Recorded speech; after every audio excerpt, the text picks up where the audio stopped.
Welcome back, everybody. We are back with another week. We're still running somehow, so we are back with another episode for you guys. Yeah, we're quite a bit of the way in now. We're like episode 27, I think. We did miss our 6 months. 24 was 6 months, and we didn't even mention it. We did mention it. Did we? I made a joke about how I didn't get you a 6-month anniversary gift. Oh, okay, yeah. I was like doing the math in my head the other day, and I was like, wait, we didn't even say anything about the 6 month thing. I was like, I don't Oh, even remember we it. definitely did. All right, all right, cool. That makes we me spent feel like better. we spent like the first 10 minutes of that episode talking about it. Oh, all right. Well, never mind then. Ignore me. But yeah, we got an exciting episode today. I got some stuff to talk about a seminar I went to yesterday. Yeah, I think that's big hype. Yeah, I think that'd be kind of the bulk of today's episode. There's a lot of information that was provided. Tons of pros were there, some big names, and plenty of women's names too were there. But the biggest name there was Steve Weinberger. So Steve Weinberger is the head judge for the Olympia. So he's the judge. You know, if there's any judge you want to get close to and get to know and get on a personal level, is definitely going to be Steve Weinberger. The Because big man on campus. yeah, literally, he's like the president. Like it's if you compare like a government employee, if you're talking about the government, he's the president of the U.S. But in the comparison to the IFBB and the NPC, so he's essentially like the head judge and chairman, I think, of the IFBB Northeast Division. So he runs pretty much all of the Northeast shows. And then he is the head judge for the Olympia and kind of the head judge for the IFBB. So if the IFBB needs him to step into some sort of judging panel or something like that, he's there and he'll be the top dog. So he is also, I think, this could be completely wrong. I could be getting it mixed up. I want to say he's married to Bev Francis. Bev Francis is now actually, yeah, I'm right. That's right. So Bev Francis started the Powerhouse Gym in Brooklyn, New York, which is like the mecca of bodybuilding on the East Coast. Like if there's any, it's like Gold's Gym on the West Coast in Venice is the mecca of the West Coast. Bev Francis Powerhouse is the equivalent to the East Coast. So if there's a gym you want to go to, I mean, it's more saturated now, but like especially in the golden era, if there's a gym you wanted to go to in the East Coast to be around all the big bodybuilders, it was Bev Francis's Powerhouse. So Does it Powerhouse is Does it compare to that? I'm blanking on the name of it, but there's one in New York that you've mentioned before. Does it compare to that one? I'm trying to think of what New York one it is. You mentioned a Brooklyn gym before. That's basically you've used the same words of how it's the mecca of the East. Yeah, that's probably the same thing I'm talking about. There's only one Brooklyn gym I know about, and it's Bev Francis Powerhouse. Oh, okay. Yeah, it's an enormous gym. It's very comparable to Venice Gold's, but yeah, so she is now Bev Weinberger because they got married a long time ago. But Bev Francis started it. She was a big female bodybuilder back in the 80s. So she went in the direction of owning the gym and he went in the direction of judging, which is something that they talked about, something that Mo, she is, I think, a chairwoman and judge for the Carolina IFBB division, I believe.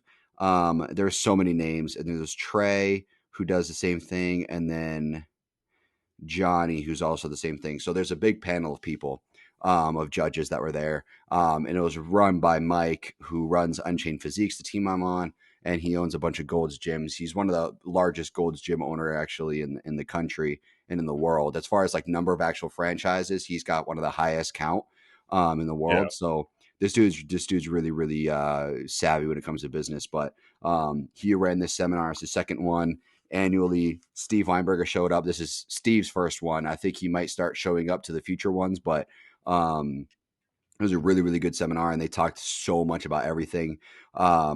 So they kind of started out with welcoming everybody to the seminar and everything. And, Steve had to fly in and all these other people had to fly in. And some people drove like 5, 6, 7 hours apparently to come to this seminar. So I was blessed to be able to just drive 20 minutes to get to it. That's what I love about Charlotte is that if you're in the Carolinas or like even up in like Virginia and like Maryland and like Tennessee, Kentucky and stuff, a lot of the stuff that happens in this general area is most likely happening in Charlotte. Sometimes in Charleston, South Carolina, which is along the ocean, and then sometimes in Raleigh, but a lot of it kind of centers around Charlotte because it's a good middle ground. So I'm very blessed to be able to attend stuff like this.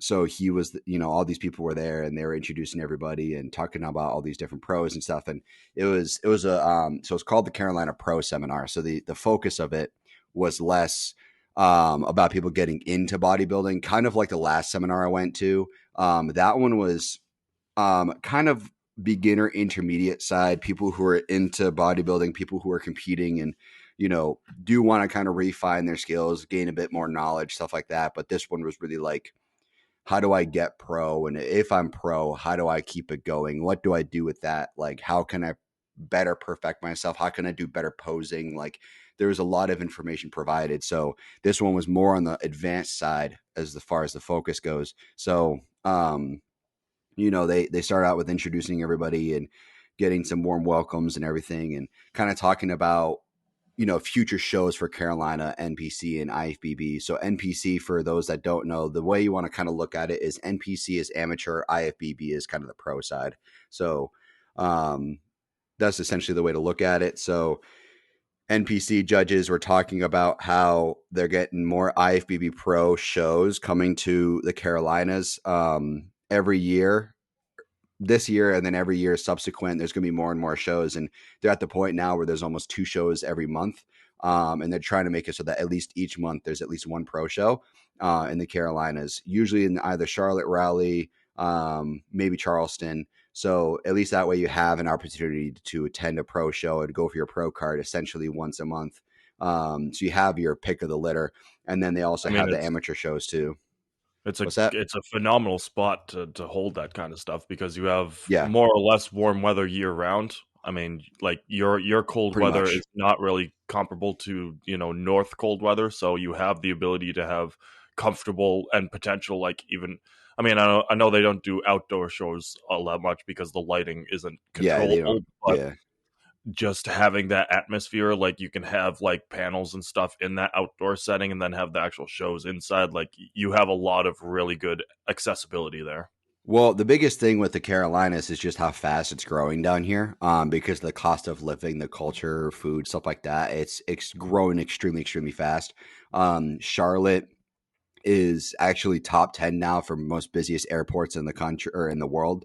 And they're drastically expanding the airport. The city is almost always top 5 fastest growing cities in the country every year. So it's growing extremely fast. So we're getting more and more people coming here, and it's just it's a different mindset for people down here. It's people here as far as like the way they act and the way they bring them, present themselves is like, as far as like, let's just say politically, to make it easy, there's no left leaning, there's no really right leaning. It's a lot of people here are very central focused. So it's very like individual. Each person is kind of just like, there's no real like focus here.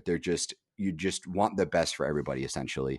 Obviously if you get outside Charlotte, there's going to be more right leaning people and you're going to see more freedom, more liberty, stuff like that focused. But within Charlotte, which is kind of considered the blue area, you're going to see very much more open-minded people, which is great. There's no real like, I've never seen real issues between people. That I've never seen really any division. And that's one of the great things about Charlotte too, is that it's extremely diverse. So there's tons of culture here, tons of different types of people, all different walks of life. So that's why it's a good place to have stuff like bodybuilding shows where you get those kinds of people. You get all these different cultures and different walks of life, and you get to celebrate the differences between ethnicities and the differences between nationalities, where people grow up differently. The food they eat is different and the way their body responds to things is different. So that's another reason why it's good to have this stuff here. And What Unchained you're Physiques. What's You're that? telling me you're telling me that if a show came up to Boston, they're not going to enjoy our 90% Irish population. Yeah, it's all Irish and like a smidge of Italian. That's like all Boston is. It's like Hanover Street is Italian, everything else is fucking Irish.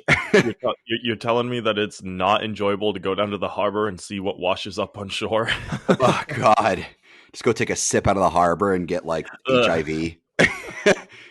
But yeah, so it's expanding really fast. So they were talking a lot about future shows coming up, and there's a new pro show in April that's being run, and so the main focus now with especially these regional shows and national shows that we're starting to see is because of financial capabilities, they're actually starting to cut not really cut it, but they're starting these shows. These new shows are starting without men's open. There's no men's open and there's no like women's physique or women's bodybuilding. Like they took that shit out because there's when you're going to put money towards a show like this, or you're going to put money towards very specific divisions and you're kind of like budgeted, what's the thing you're going to take out first?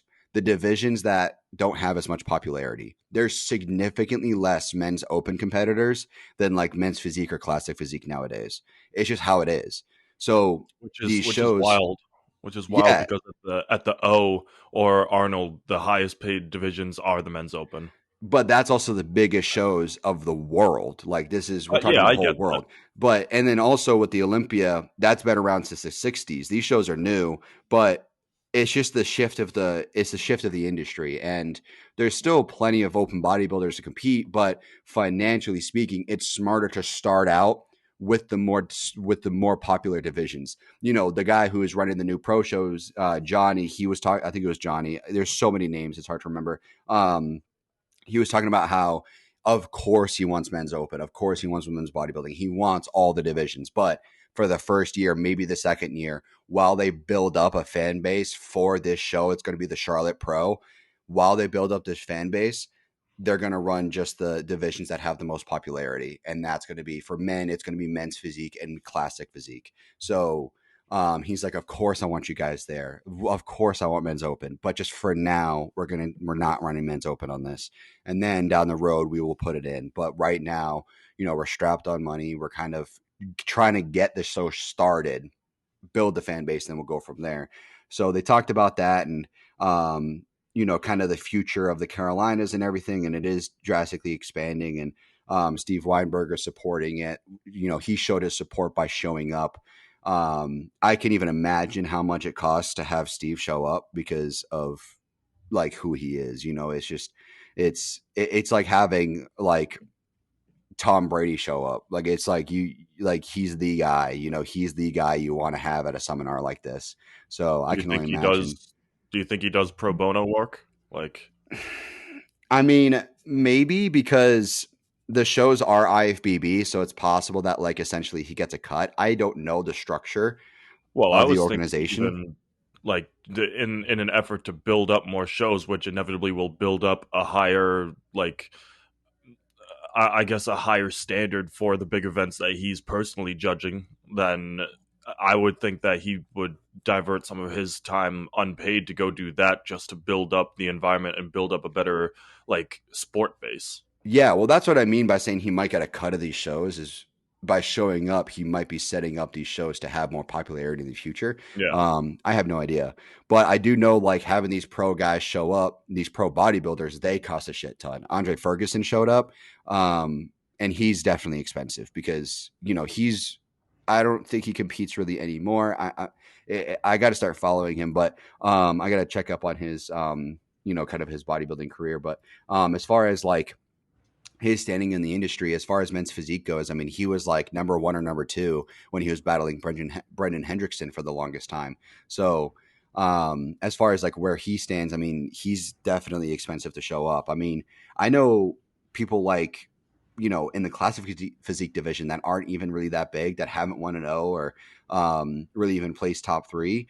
They cost like fucking 10 grand for like an hour of like posing. Like these guys charge a lot of money because of their time is extremely valuable. So I have no idea how much this costed. So I can even express the gratitude that Mike was able to host this, and Unchained Physiques was able to host this, and all of that, and I was able to attend it. So it was truly a blessing.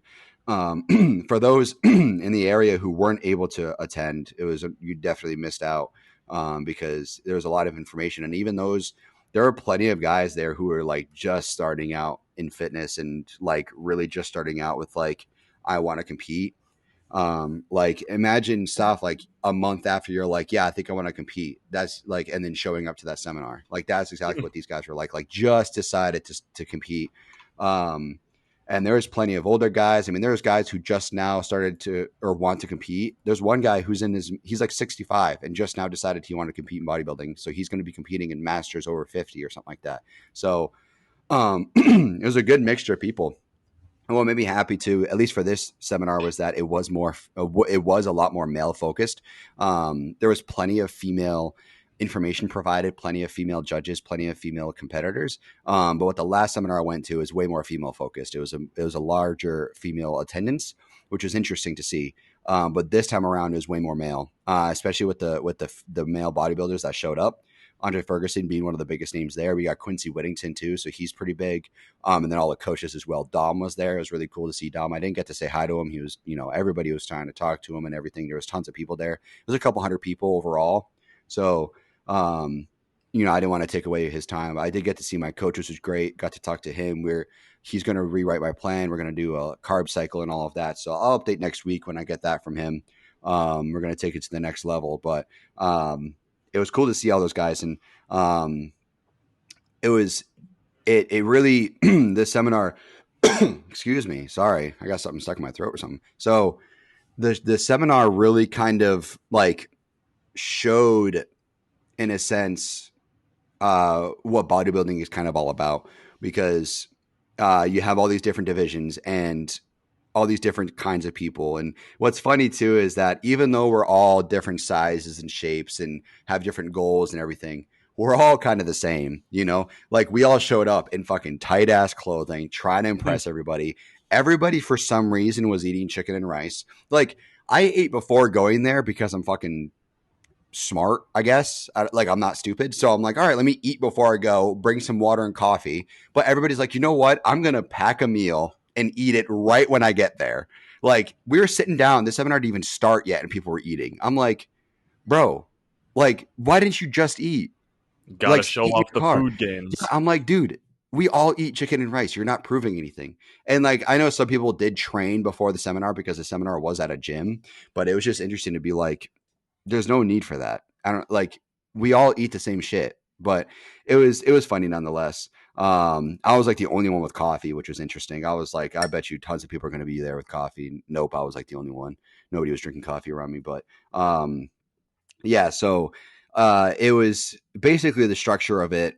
Like I said, they introduced the Carolina NPC, the IFBB, and then they kind of opened it up a little bit to questions as they were introducing, material. And they were talking a lot about that, like, there's so much more you can do with bodybuilding, because they're like, what we're going to be comparing everybody to, because like Steve's like, he's like, the information I'm going to be providing is also from my experience with the elite of the elite. Like he's like, I am the head judge of the Olympia. So this isn't exactly what he said. I'm just paraphrasing. So he's like, I see the best of the best every single year. And just because these guys are great and they might, win or something like that, doesn't necessarily mean that number 10 is a bad bodybuilder or is a bad poser or whatever.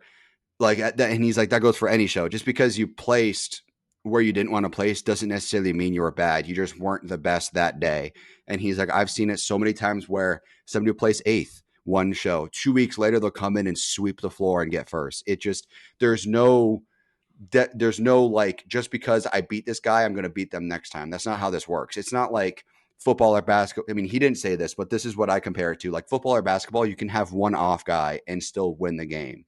So like, the Patriots beating fucking, I don't know, the Bengals or something, right? Let's say they beat the Bengals. Chances are most likely when they face them again, they're going to beat them, because as a team, they're a better team than the Bengals. I don't know if that's even true, but they're a better team than the Bengals. Just as an example. But like with bodybuilding, it's so individual.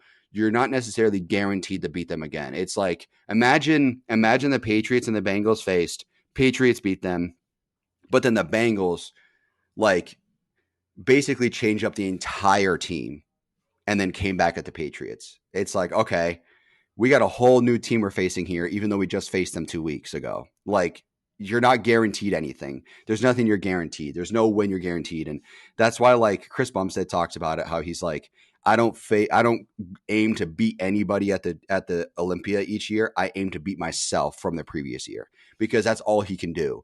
If you focus on beating one other particular person, you're going to give yourself tunnel vision. And that's what Steve was talking about. He's like, when you're facing somebody or you're facing against other people, you do not need to worry about other people. Do not focus on other people. He's like, this is almost like a job application. He's like, you need to apply yourself. You need to show us why you deserve the job, not why you need to beat other people to the job. You need to earn it. And he's like, we're comparing you to other people, but it's what you present to us that's really going to matter. It's not like you need to present everything that you have, and that's part of posing, and that's part of the stage presence, and that's part of who you are as a person. And he's like, Well, mhm. that's just because bodybuilding in its inherent nature is a selfish sport. You're doing it for Yes, yourself. You are improving yourself, and like you can have like image walls or whatever those things are called, where you put up pictures and you try to emulate after certain pro physiques or something like that. yeah, Like like kind of like manifesting it. exactly, like my timeline is filled up with like Ronnie and Cutler and like old school guys and stuff like that. Yep. But you don't do that for them. You do it for yourself, and you just utilize what you've seen and what you've learned from others. So Yeah. exactly like you said, you basically apply yourself out there. You can't be focused on someone else. Like Yeah. if you went to 3 shows and you and this other dude were 1 and 2 for all 3 shows, and then you focus on the fourth show just beating them, you immediately have lost, because you can't have that mindset. You can Yeah. have the mindset that you're the best person in the room. That's you should have That's that killer different. mindset, Yeah. but you shouldn't have the mindset of I'm going to do this to beat someone else. Yeah. Like, there's obviously like rivalries and stuff like that. Yeah, Like, the of Olympia course. is part of it is it's a show, but at the end of the day, when you're on stage competing, C-Bum is competing against himself. He's trying to be the best he can be. Size, definition, conditioning, posing, everything he's trying to do is to be the best version of himself on the stage. And that's what he was talking about. And he's like, with every single show you go to, he's like, if you were in the right mindset at the show, come to the judges afterwards and ask us, what can you improve upon Hmm. for the future show, regardless of what placing you got. And he's like, sometimes like you might not be in the right mindset, especially if you have like friends there and they're like, oh, you should have won that, blah, blah, blah. Like, that was bullshit. You got stolen from you. He's like, sometimes you're not in the right mindset. And if you're not, go home, have a meal, relax, then send us photos and ask us what you can improve upon. But he said the one thing we won't answer is why somebody else beat you, or how can you present yourself better in comparison to somebody else, because that's not what bodybuilding is about. It's not about beating somebody else. He's like, really, it doesn't matter what somebody else look like, because if you have these weaknesses that you need to improve upon, it wouldn't matter if they had the same weaknesses or different weaknesses. They still place better than you. So focus on yourself, focus on your weaknesses and what you need to improve upon. So ask about what you need to improve upon and what you can do better. And just because he's like, I have Olympians come up to me about this, just because you're not like, you could be an amazing, great bodybuilder. And he's like, just because there's something you can improve upon doesn't mean you're not great. He's like, there's always something people can improve upon. And he's like, so, keep that in mind. There's always something that, everybody's going to have weaknesses. And then another thing they talked about too, that I was really happy that they expressed, because this is how it is. And he's like, somebody said, Mike was like, oh, if you guys have any questions, like, I don't know, if men's physique is going in the direction of size or conditioning or whatever, then please just raise your hand and we'll answer him. He's like, we'll have a big Q&A later on, but if you have questions throughout, Raise your hand and ask him. Then somebody raised their hand and he's like, yeah, what's up? And he's like, I mean, is it? So it was kind of funny. But the guy who runs the Carolina NPC division, he was like, let me answer this way. He said, really, men's physique is going to be because the main focus of the seminar, like a good majority of guys were either classic physique or men's physique. It was a good mixture there, but everything else was like very slim. So he said, when it comes to men's physique, for instance, or classic physique for that matter, we can only judge and give rewards to those that showed up. And he's like, so if we're going to have 4 guys who are all massive and unconditioned show up for a men's physique division, we have to pick the best of the 4. We can't not pick any of them. So Yeah. then what ends up happening is people take photos of that and they're like, oh, clearly they're going in the direction of size for men's physique, and this isn't good, blah, blah, blah. They're not talking about conditioning anymore. And it's like, that's not the reality. The reality is we can only do the best we got for who showed up. Like, we can only do the best we can and judge based off of who showed up that day. So because can you imagine there was a show where, everyone was unconditioned, the judges just all got up and said, yeah, no one won today, and they all left. Well, yeah, that would be kind of funny, but like, it's fucking, people will win divisions on a technicality. Like that guy who showed up to nationals, whatever year it was, like it cost a lot of, like, he won on a technicality because he had no other competition and he qualified based off technicalities. And it's like, hate the game, not the player. You know what I mean? Like, don't hate the player, hate the game, because that's just how it is. It's just, you can only judge based off who shows up for that division, for that class, whatever. So I've seen guys win divisions at regional shows in men's physique who should be fucking men's open or like on the upper side of classic physique guys, but they just showed up in board shorts and competed in men's physique. And they won on a technicality because they were fucking 6'7" or some shit, and they were the only ones in that division. So it's like, that's me showing up to the 6'4", 6'3", 6'4" division, just nobody there. Like, legitimately, any division you compete in, especially men's physique, you're going to have like maybe 1 or 2 competitors against you. Like, you're legitimately going to have like top 3 almost guaranteed at any regional show, just because you're so tall. There's going to be like no one competing against you. But so for you, for a regional show, it's going to be the men's overall. It's going to be your overall title you're going to go for. That's where I'll beat you eventually, but Yeah, exactly. So I'll come down to these shows we're talking about right now, the Charleston ones, and I'll just I'll walk in with a full Massachusetts gear. Like, I'll have Irish green shorts on. Yeah, you got to put like fucking who's the senator right now? I forget. I don't. Yeah, you got to put the senator on your shirt or some shit, and then we're like a clamshell or something on the back of your shirt. You're like, yeah, we got clams. I'll walk in with an Irish flag around my back, and they'll be like, "Oh, are you Irish?" Nah, man, I'm German.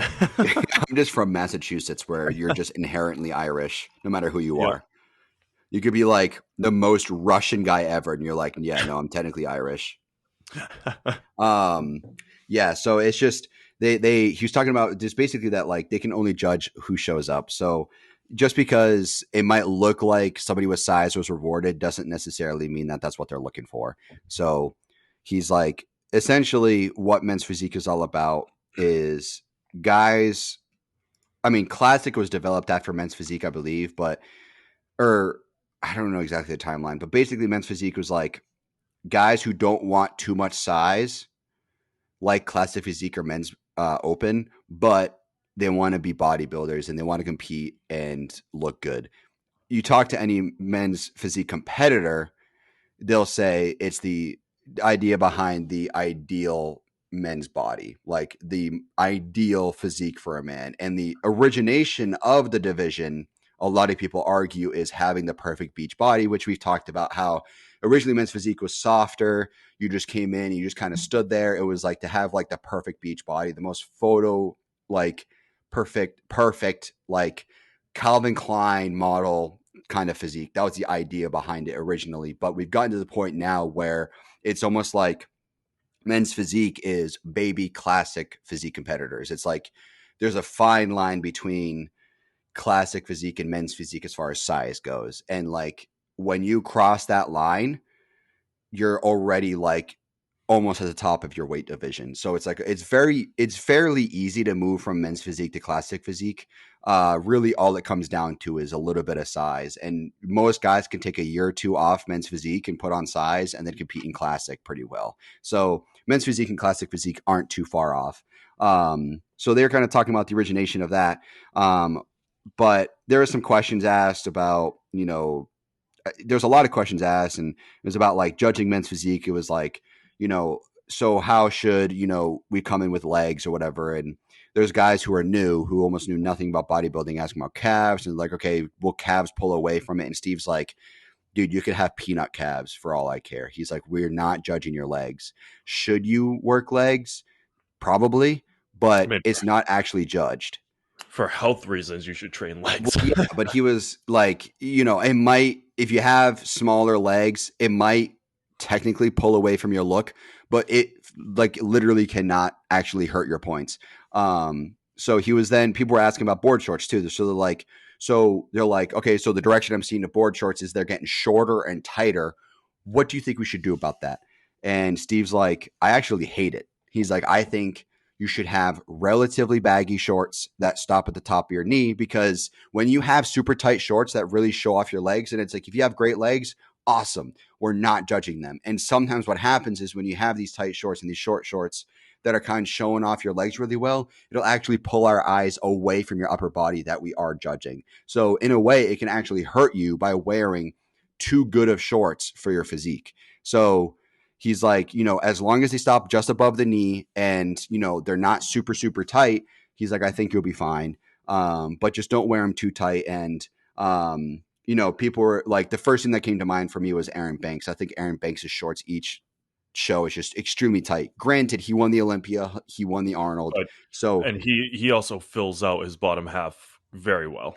yeah, it's not really pulling away from his upper half necessarily, but he won, and it's like, even though he's kind of doing what Steve's saying not to do, he still won. So it's kind of up for interpretation. Well, I think it works for him because proportionally he's fit to do so. He's not Yeah, like a guy who's lacking in any means, so it's not pulling away because there's no discrepancies. I think that's yeah, more so the point that Steve's making is like, if you wear these tight or really good shorts to try and emphasize something, but you aren't as well proportioned down below as you are up top, that's where the eyes drawn I happens. think it's more so if you have too good of legs. Like if you want to accentuate how good your legs are, you shouldn't do that. Like if your legs are too big and you actually almost have like too big of legs for men's physique, then kind of pull the attention away from your legs. Then go to Um, classic. yeah, essentially, yeah, you should. But that's kind of something that he touched upon too. And people were talking about, different ways of judging and stuff. And really it just came down to just focusing on upper body. They don't care about transitions. And they're talking about transitions for men's physique. They're talking about how you don't want to be, your transition can be pretty and fancy and whatnot, but at the end of the day, you don't want to be the last one in the pose. So when they say, do your front pose, transition to your back, you don't want to be the last one in the pose. As long as you're not the last, you're fine. And that's kind of something that Andre, he took the mic and he's like, you're at the end of the day, your transition is not going to matter. And sometimes if your transition's too long, it might actually show some of your weaknesses, because you're only really going to be doing two poses anyways. So do quick transition, front, back, call it a day, because that's what they're going to be judging is the front and back. So, have a good transition that's kind of seamless, but that's about it. There are a lot of guys who have like overly fancy transitions. I mean, when you're up there by yourself, you can have probably longer transitions. This isn't something he's saying. This is just something that I was learning. You can probably have longer transitions because they do have kind of like, especially at like the O, they do kind of have like their own kind of routine. And all these regional shows, you'll have about 30 seconds up on the stage by yourself.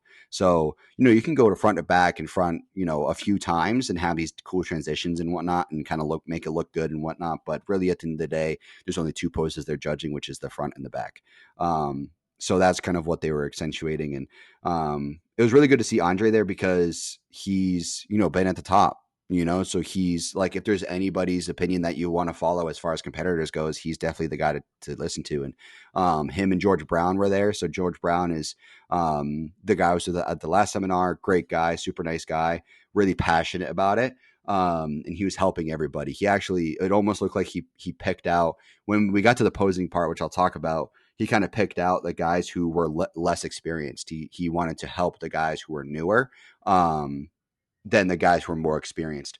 Andre kind of leaned towards the guys who were more experienced. That's more the crowd that he fit in with. I think George Brown kind of had more of the focus of the more beginners. But as far as number of Olympias, Andre and George Brown from Men's Physique are actually tied for, I think, number of Olympias they attended, which is 8. So they didn't win 8, but they attended 8, which I think is the tied for the highest. And I think George Brown is still going, even though he's in his lower 40s, which is just fucking respect, bro. But Andre, I think, is done from my understanding. And Andre, like, what's funny is that with like the men's open and classic bodybuilders that were there, they were wearing like tight ass shirts or long sleeves, but all the men's physique guys were in like baggy sweatshirts and like fucking baggy sweatpants and shit. Like they weren't really trying to prove anything, which is kind of cool. Because like you said, it is inherently selfish, and this sport is literally the definition of vanity. It's the definition of it. It's like wanting to look the best you can possibly look, regardless of who you are as a person. And that's kind of what Andre gets a lot of criticism for, is people kind of call him ghetto and shit. But he was a really nice guy, and he was really hyped, and he was helping a lot of people. So the interpretation of his personality, if you don't know him in person, is just, I mean, I guess it's just based off social media. But you know, all these guys were really, at the end of the day, bodybuilding is something we all love. It's a passion. It's, you talk to, you know, anybody who has a passion for something, and they're going to want to talk to you about it, you know, and they're going to want to help you, because it's just how it is. You know, you talk, like, anybody who has a passion, they love to talk about it. They love to participate. So there's just a lot of passion within the room. And so it was good to hear his opinion on things being at the top, because he just kept really emphasizing that, like, it really doesn't matter, and you need to stop overthinking shit when it comes to posing, because so many guys try to overthink it and try to do something different. And he was even helping with I'll get into it in a second, but he's even helping with the classic physique posers and the men's open posers. And he was kind of picking apart their posing too, because it does kind of translate, even though the posing is very different between men's physique and the other divisions. We still know how to accentuate different muscle groups, and a lot of men's physique competitors on social media will pose like classic physique guys and men's open guys and stuff. Just because we don't do that on stage doesn't necessarily mean we can't do those poses. So it was cool to see that he was kind of picking them apart too. And then, so really I would say the bulk of the show, and the reason most people were there, was for posing advice and posing information. So they kind of hop back and forth between men and women with each division. So they started out with the biggest group of people, which is men's physique. So they had Chris Barr and Something Morris. Something Morris he's a competitor too. He's competed in 5 Olympias, I believe. So Chris Barr and this guy are going to be competing at the Charlotte Pro towards the end of April. So they're both in good condition. That's why they were the ones up there. There are plenty of men's physique guys who are kind of in their like off season. But these guys were kind of in the middle of their prep. So they went up there because of their conditioning.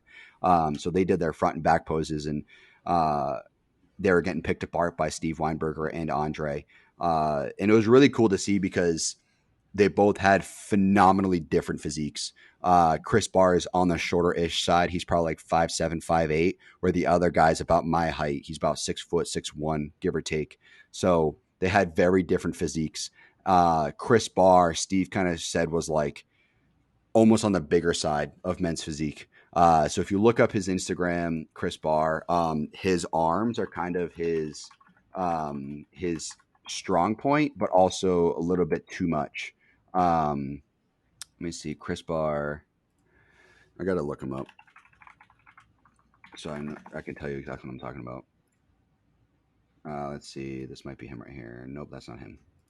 Fuck. Well, I was gonna say, you know, while you're looking that up, the beautiful part about that is that these two guys who are clearly at the top of their game and getting ready for a pro show and have competed at the O, and they're up there working on their craft and getting critiqued by the top of the top, while this is also a seminar for people who are at the beginning stages or intermediate stages. That helps bridge the gap between, you know, the top of the top versus, you know, just getting into it, because it shows that even the guys that are competing at the O, they still have work that they need to get done, and they can take advice from people as well. Yeah, So exactly. And that's what these guys were doing. Like they've competed essentially at the highest level. One of them has been in 5 different fucking um Olympias. So like even though um they are at the top of their level, they could still gather some information from these guys. I gotta find him. Fucking let me look up Unchained Physiques. hmm, I'm because it's Chris Barr, but I'm not finding his fucking Instagram anywhere. maybe he doesn't have one. I've seen it though. Um, yeah, I don't know. Anyways, it don't matter. Oh wait, there it is. Yeah, okay, there we go. There we go. So it's Mr. Raise the Bar on Instagram.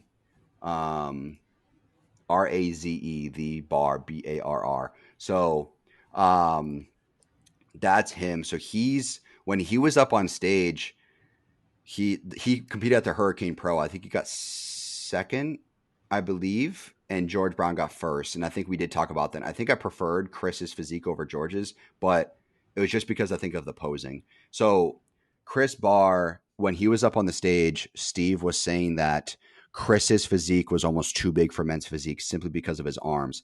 And he was talking about arms, and he's like, guys, all the men in here, when you're competing in men's physique, he's like, it's very easy to build arms and delts. I was like, fuck, man. I was like, my me, arms are my fucking weakness. And you're me and saying you it's sitting there easy? going, no. No, it's not. I've tried. Trust me, I've tried. Takes Um, another cycle of trend in the back room. literally, like just fucking pitting test as he's saying that because I fucking feel like shit. And So not even in your ass, just pinning your test straight into your arm. yeah, straight in my bicep. Fucking grow, you bitch. Synthol. Um, yeah, yeah, just inject straight up oil, like vegetable oil, straight in the fucking veins. Oh, you know what? Um, Remind me after we keep talking about all this about the synthol kid. Remind me about that. why? You want to talk about I, him? I mean, are you gonna remember your thought if I go off on something right now? Yeah, yeah, of course. He's up on my Okay. Instagram right now. Yeah, The synthol kid, I have no idea what his name is, but he's a Russian kid, and yeah. he's 22 years old. And he, for those who don't know, if you literally just look up synthol kid, you'll find the guy. I'm looking His it up last right name now. starts with an I, and it's like Kirill Tereshin, that one. All right, Russian maybe it doesn't Popeye. start with an I. But so here's the thing. He has injected so much synthol. Like they were saying there are 650 milliliters of synthol within each of his biceps, which is fucking wild. But It's just if you his look at arms too.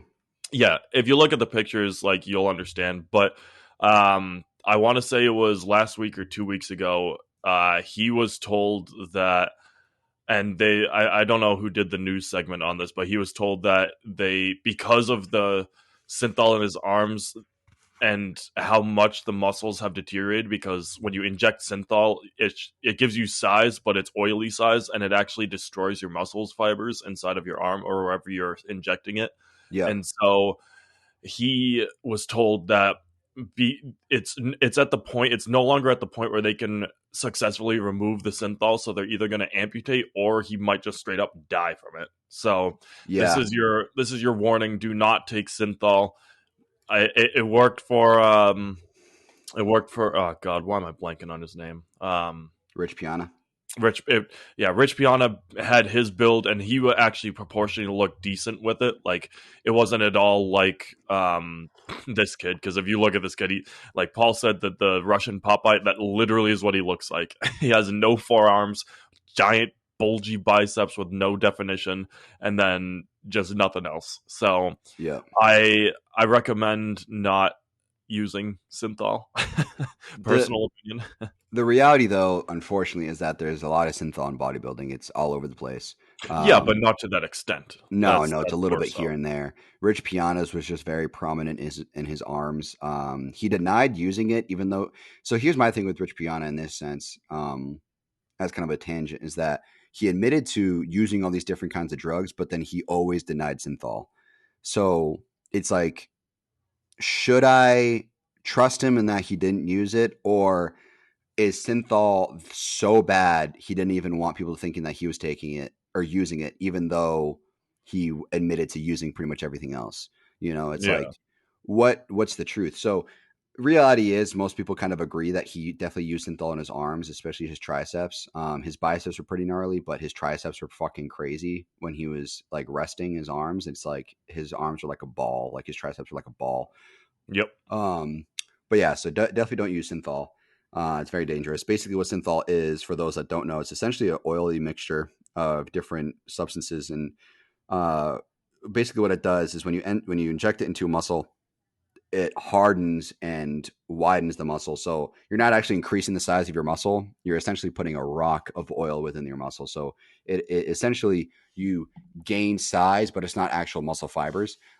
It's just like, it's like stuffing a fucking turkey. It's like you're not actually adding more turkey to it. You're just stuffing it, and that's all you're doing Yep. with your synthol. It's just you're just stuffing your muscles with shit, and it's very, very dangerous.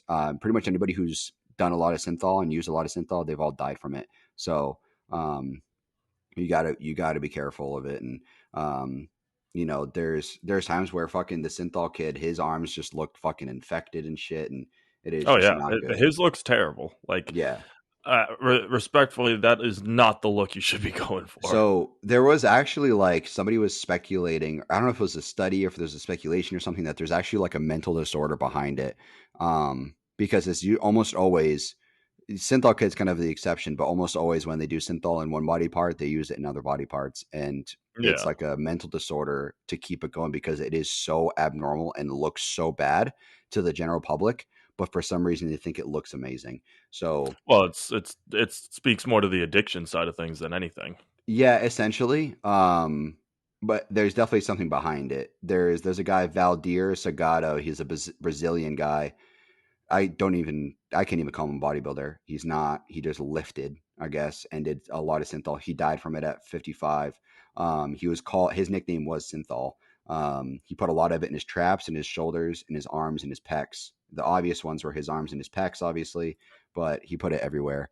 But yeah, so just don't use it. But with that being said, a lot of guys use it in their arms to kind of accentuate their arms more. But with men's physique, Chris Barr has very dominant arms. And when he's training too, it kind of shows as well. There's a back video he had beginning of February that I'm watching right now.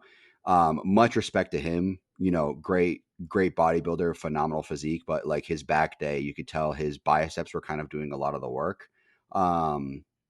So you got to be careful of your arms, especially if you are a guy that can build them easy, because they'll start to take over everything else and they'll just blow the fuck up. Yeah. So that's one thing that Steve was saying, was that Chris is almost too big for men's physique. And he's like, if he really wants to get to the highest level, he needs to lose size, because his arms are just too much. But then the other guy, Morris, was a little bit on the smaller side. So let me see if I can find him. I gotta look him up, but he was almost a little bit too small. Not too small, but like he could use some more size. So between the two different physiques, I'll send you a video after the session stuff. I took a video recording of Steve kind of tearing them apart. Between the two, I mean, a lot of people preferred Chris's physique because he had more size. But the reality was, I think it was Morris, he had more of the men's physique look. So the reality is most likely Morris would beat him, especially if he comes in with better conditioning, because he had almost like an Aaron Banks look to him in a sense. He very similar posing, very similar look. So Yeah. most likely, it's literally like Aaron Banks versus Brendan Hendrickson was literally what it was like with those guys up there, because Morris was taller and leaner, while Chris Barr was shorter and more built. So it was interesting to see that, and he kind of tore them apart as far as like their posing goes. And I mean, he didn't really tweak too much. He just kind of said like, "Oh, do this." Kind of a lot of the time, he was kind of telling them to bring their chest up more, because a lot of men's physique guys bring their chest up more, or they're afraid to bring up their chest more because they're gonna make their abs go away. But that's not the reality. So he's like, just don't be afraid to raise your chest up. So he kind of tore that apart. But then we got into men's classic physique, and that's really where Steve came in and kind of took it to the next level with his knowledge. And there's one guy up there. He won, I believe it was Junior Nationals 2020, which is one of the harder shows to win. He won the overall there in men's open. He has decided to move to classic. So he moved down. He's going to move down. I think he's like 22 or something. He won at 20. So junior nationals, juniors is usually like on the younger side, like teens, upper teens, early 20s. So he competed in one men's open for he was like 20, I think, at the time. So he won that, and Steve goes up to him and he goes, "When was the last time you competed?" And this is with a mic. He's with a mic. The guy's up on this Hmm. stage at this gym. So it's a classroom at a gym, and he's up on this little like 2-foot platform. And he goes, when Steve goes to him and he goes, "When's the last time you competed?"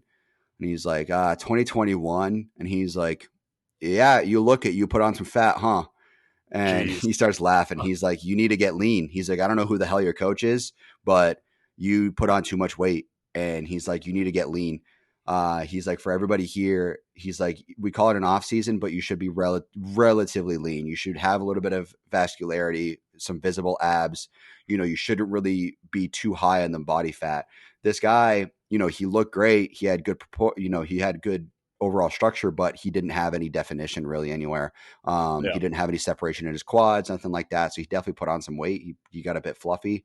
Um, then Mike was like, "Oh, well, he did just have a kid." And he's like, Steve looks at him all confused and he's like, "He didn't have Did the he have fucking the kid? kid." Yeah, Yeah. that's what I was. Did he have the kid? He's like, "He didn't have a kid." So everybody was dying laughing. So it was really funny, but he tore them apart. And that kind of like made everybody kind of on edge because they're like, "Oh shit, this guy is serious." Like, obviously he's serious, but like this guy's fucking ruthless. He'll tell you straight up how it is. And Tom, the guy I've talked about on here, being one of the bigger guys at each gym whenever he lifts, he was up there and he said, so Steve goes, "Okay, front double." They do front double. They do side chest. And he goes up to Tom, who's up on the stage, like in his boxers, basically posing. And he's like, "What the hell are you doing?" And he like laughs. He's like, "I'm doing my side chest." And the way Tom does his side chest is he puts his hands together and does it like this. So he does a side chest, and instead of flexing his arm, he kind of creates a fist with each fist, I guess, with each hand, and puts it together and does it like this. And he goes, "I don't know what the hell you're doing." He's like, "Who's your coach?" Because he has fucking no idea what he's talking about. So he said, "All right, now," he's like, he like moved him, and he's like, "All right, grab this wrist to like an actual side chest." He said, "All right, bring this shoulder up, bring it out, drop this." Then he dropped it. He's like, "All right, everybody look at this." And then everybody's looking at it. He said, "All right, now do what you were doing before." And he did what he was doing before. And he's like, "Doesn't the new one look a lot better?" And everybody basically agreed with that. And then, I mean, there uh, are different ways to do side chests, though. yeah, but the thing that Steve kept reinforcing, because people were asking him that, was like, "How should we do it?" And he said, "Really, at the end of the day, you should do your whatever pose makes you look best. And if that is kind of a tweak of the original pose, and that's fine, but it needs to look better than the original pose." And it's just his side chest didn't look as good as Okay. the side chest I just showed him. Yeah. So he was saying that his coach doesn't know what the hell he's talking about because he gave him a side chest that doesn't look as good as the normal side chest. So that's the issue that he had with that. And then they did rear double. He didn't really tweak many people with that, kind of having people bring their arms more down because a lot of people raise them up too high. So you had them more down. And then you had people kind of like imagining different ways of leaning back. And that kind of helped people widen their lats. And then when he came back to, he had them turn back around and do abs and thighs, which is abdominal crunch. Essentially, it's accentuating your quads, your thighs, and your abs. And he tore Tom's apart again.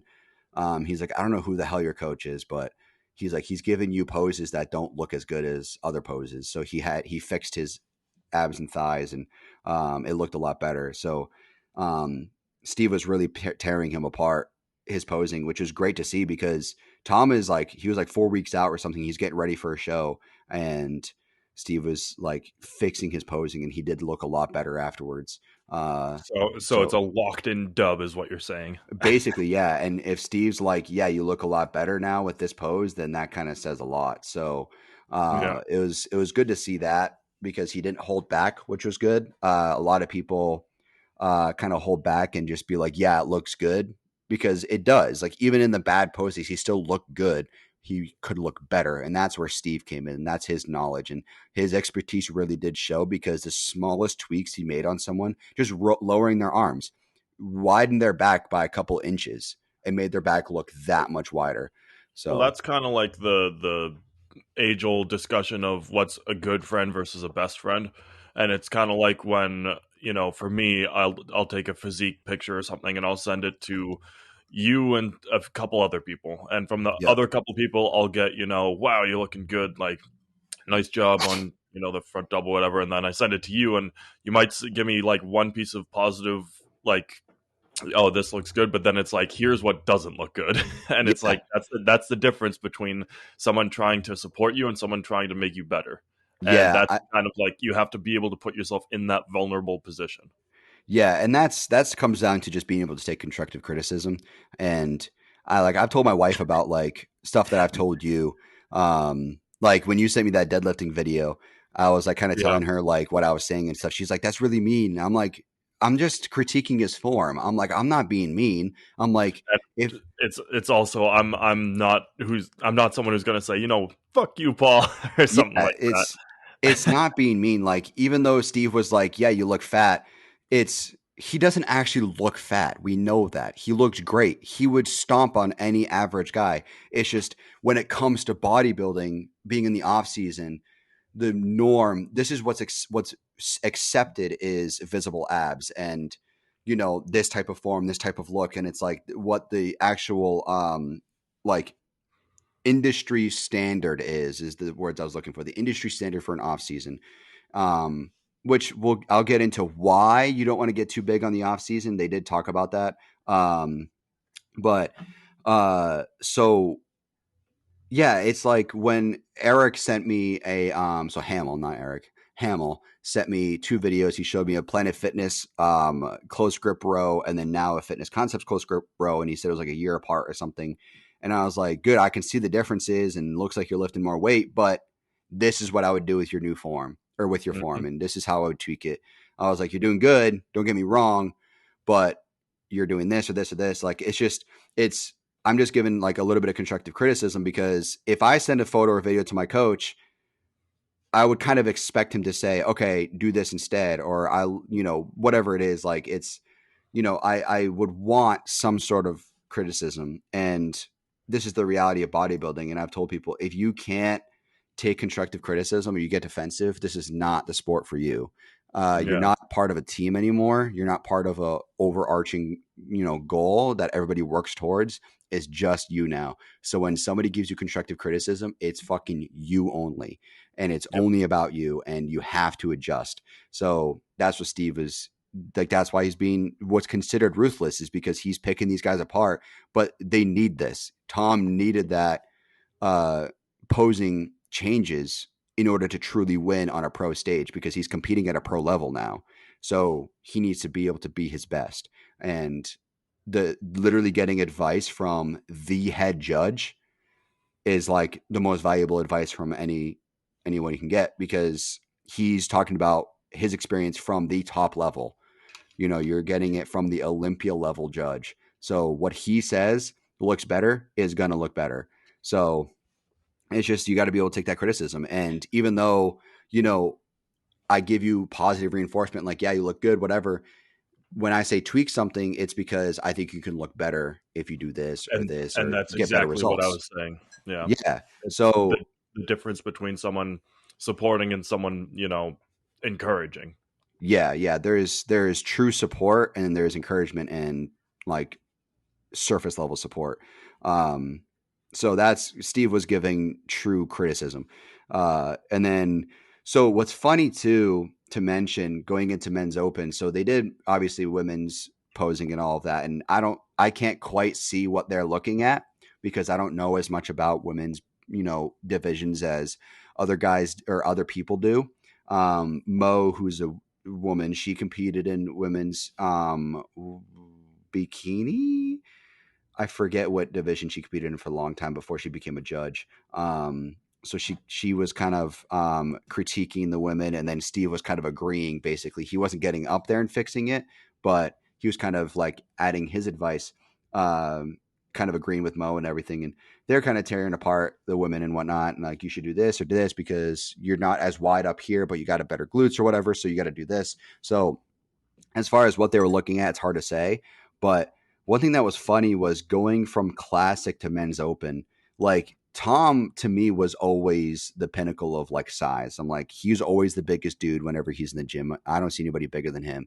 But then you see men's open dudes get up on the stage, bro. Holy shit. They're Were they big. fucking huge. They're big. Like I can't even fucking explain how big these guys were. Like you can't fucking fathom it. Any guy you look at in the gym, I almost guarantee is not as big as these guys. There's one guy up there, fucking massive, like Mm-hmm. insane. So he was getting ready for a show, and he was hitting all his poses, and Steve was actually fucking not critiquing anything. He's like, your poses are pretty much on point, which is great. Andre was like, dude, you look crazy. His legs were fucking massive, like legit, like my fucking torso for legs. Like it was crazy. But it goes to show the difference in sizes, because like I've always, like I said, assumed or kind of seen Tom as like the biggest guy in the gym. But then when I see guys like that, men's open competitors, these heavyweight guys up there, they're fucking massive. And I can't even comprehend it. Like it was just mind blowing how big these guys were. And like one guy was competing at a pro level, and the other guy I think was at the Arnold level. I can't quite remember if he was Arnold level or not, but dude looked crazy. His arms were like the size of like his biceps the size of my fucking head. It was crazy. But classic physique and men's open posing are pretty much the same. The difference was just overall shape. Men's open, they had more of a blocky design to their physique, where classic was more of the V taper. But then men's physique is like the ultimate V taper. It's like your waist is like almost non-existent, and then your shoulders are wide as shit. So it just goes to show the difference between the physiques. One thing so there was three coaches, Cornelius, who works kind of on his own. He's not really a part of a team. Then there's Dom, who went up there, who's part of Unchained Physiques. And then there's Brooks Clark, who's up there as well. They stood up on the stage and all talked at the same time together. They were talking about prep. They talked about for like 20 minutes, maybe 30 minutes about prep. And one of the things that they really wanted to solidify with people is two things. One, you don't want to start with a coach 8-12 weeks out from a prep, because the coach isn't necessarily able to learn how your body reacts to things.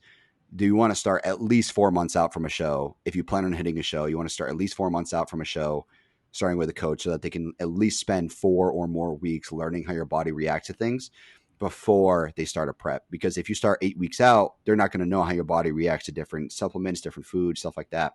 And then another thing they really wanted to reinforce is that you want to evaluate where you are with your conditioning prior to deciding to do a prep. So what I mean by that is, like, let's say you're at a certain condition, like you're at 10% body fat or something, and to maintain that, you're like eating very little food, you're doing 2 hours of cardio a day, you're training hard.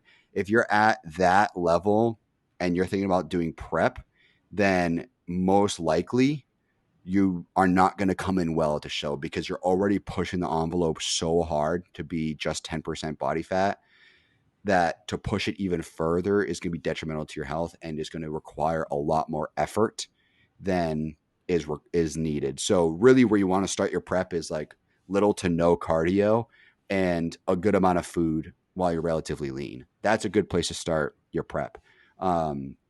So that's something that they were talking about. You don't want to be at the point where adding more cardio is going to be very difficult, or taking away food is going to be very difficult. You don't want to be at like 0 carbs before you even start what's considered prep, because that's going to be even that much harder to lose more weight. So that's something that they really reinforce. You want to be at a good place. And that's also kind of comes down to like not being too big prior to a prep. You want to be relatively lean before starting a prep so that you can show up that much better at the show. And that's kind of the direction that the bodybuilding community is going. Back in like the 90s, it was all about like putting as much size and fat on during the off season as possible to gain size, and then shedding all the fat for show. And that's why preps are associated with like 12, 16 weeks, because it takes that long to shed all the fat, with taking drugs and like no carbs and tons of cardio and insulin and shit to lose all that fat. That's why it's associated with that, because even with all those drugs, it still took a long ass time to lose everything. But now you shouldn't be looking at prep as a number of weeks out from a show. You should be looking at prep as getting everything dialed in. So like Brooks was talking about that, and he was like, guys will come to me to start prep and be like, oh, I'm excited to start prep. I'm super excited to start getting lean. And it's like, dude, you're kind of already in prep. Like, even though you're not with like almost no food, you're still kind of in prep. And there is no, like, there used to be a very thick line between prep and not prep. But now it's like there's a thin line. Like, you can be like maintenance calories and then cutting 200 calories out, and you're technically in prep now because you're losing weight, you're losing fat, but you're maintaining muscle or increasing muscle. So that would be kind of considered prep. So what's considered prep versus off season now, there's much more of a thin line. And that's another thing they really wanted to reinforce. And then towards the end of the seminar, I didn't end up staying for it, but there was a part of the seminar at the very end where they talked about blood markers, blood tests, different autoimmune diseases and stuff like that can affect people. But I talked to my coach, and he's like, you don't really need to stay for it. I had to go anyways, but he's like, it's not something that you don't know already.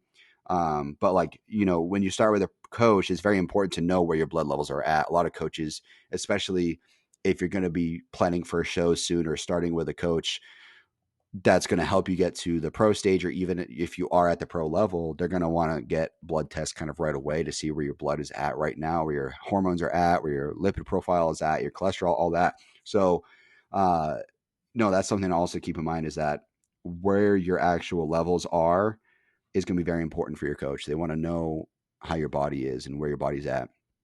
So don't start with a coach when you've already picked a show. I think for me, you should be with your coach for years. I think you should not be with a coach for just 4 months and then call it a day. I mean, a lot of On pros kind of do that, but I was gonna say, on the onboarding paperwork for my coach, there's specifically written, do not be like applying if you are in prep or entering prep soon. Like, mhm. it's just flat out like, if you're doing this, do not even bother hitting me up.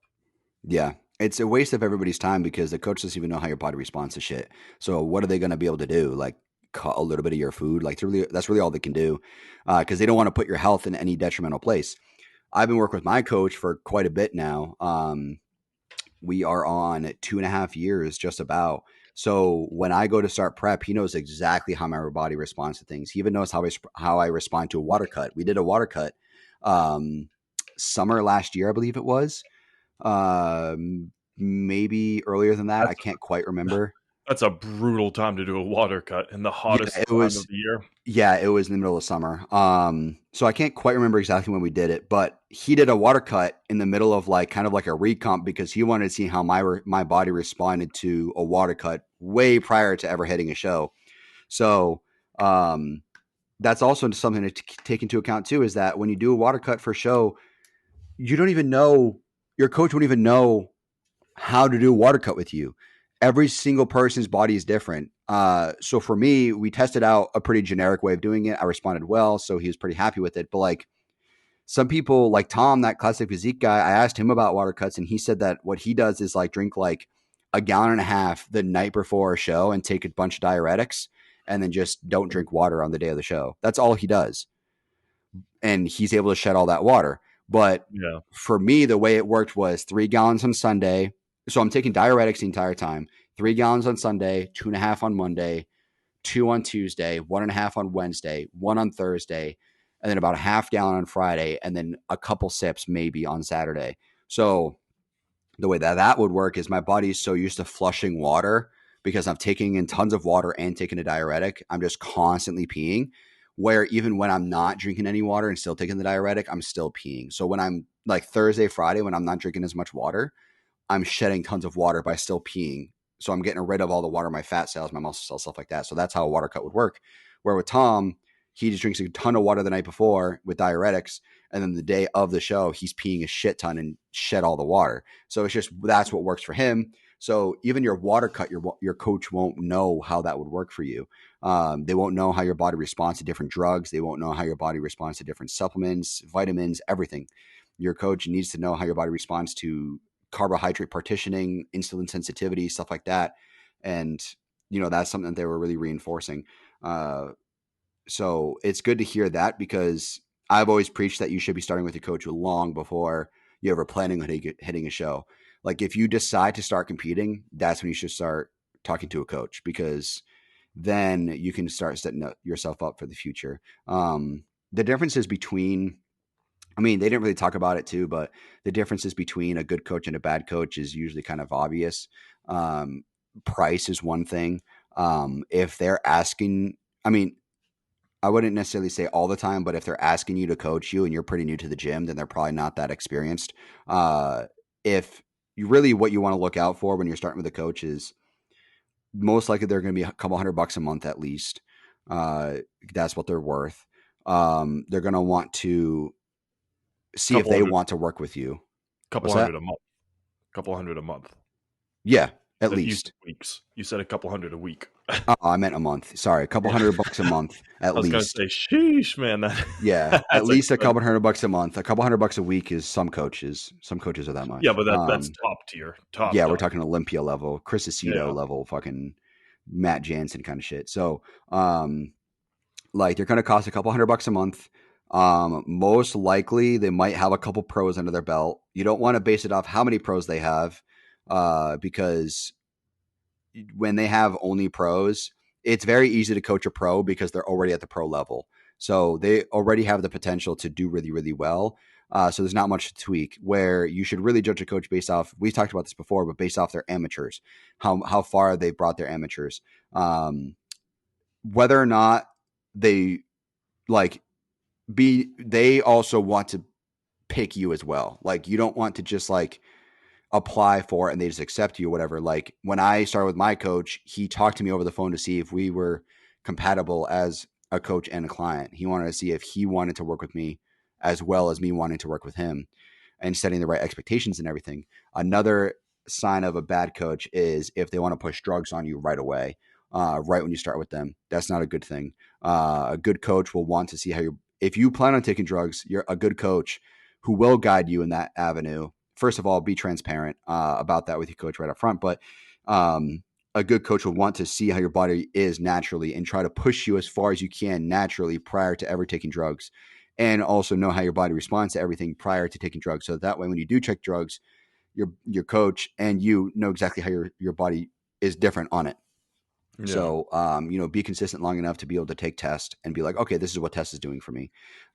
So this is just something that I've experienced and something that I've read about and watched videos about and stuff that kind of expresses that, but they kind of reinforced that there. And something they were saying was that, these guys on the stage, even though, they're very experienced, they're obviously open to talking to anybody about coaches. And even if you don't want to work with them directly and you just have some questions about another coach, or if there's like a good coach that they can recommend you, that they're also good people to go to for that too. So, these guys, it was really good to hear their input on everything, just from a prep standpoint.